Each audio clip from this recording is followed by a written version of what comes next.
ഗുരുവായൂരപ്പന് വഴിപാട് സമർപ്പണമായി 36 പവൻ തൂക്കം വരുന്ന സ്വർണ്ണ കിരീടം സമർപ്പിച്ചിരിക്കുകയാണ് തമിഴ്നാട് കല്ലാക്കുറിച്ചി സ്വദേശിയായ കുലോത്തുംഗൻ. ചുരുങ്ങിയത് 25 ലക്ഷം രൂപയെങ്കിലും വില വരുന്നതാണ് കിരീടം. കഴിഞ്ഞ ദിവസം ഗുരുവായൂർ ക്ഷേത്രത്തിലെ കൊടിമരത്തിന് സമീപം നടന്ന ചടങ്ങിലായിരുന്നു സമർപ്പണം. Devaswom chairman doctor V K വിജയനാണ് സ്വർണ്ണ കിരീടം ഏറ്റുവാങ്ങിയത്.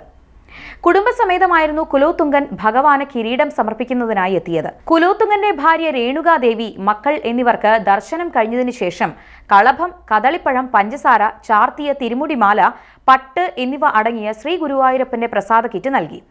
ഗുരുവായൂർ ദേവസ്വത്തിന് സ്വന്തമായി 1 ടണ്ണിലേറെ സ്വർണമുണ്ട് എന്നാണ് കണക്ക്. റിസർവ് ബാങ്കിന്റെ സ്വർണ്ണ നിക്ഷേപ പദ്ധതിയിൽ മാത്രം 869 കിലോ സ്വർണം ഗുരുവായൂർ ദേവസ്വം നിക്ഷേപിച്ചിട്ടുണ്ട്.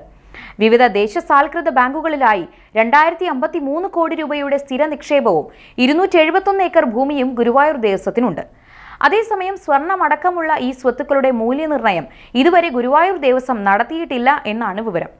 സ്ഥിര നിക്ഷേപം, സ്വർണ്ണ നിക്ഷേപം എന്നിവ വഴി SBIയിൽ നിന്ന് മാത്രം ഓരോ വർഷവും പലിശ ഇനത്തിൽ കോടികളാണ് ഗുരുവായൂർ ദേവസ്വത്തിന് ലഭിക്കുന്നത്.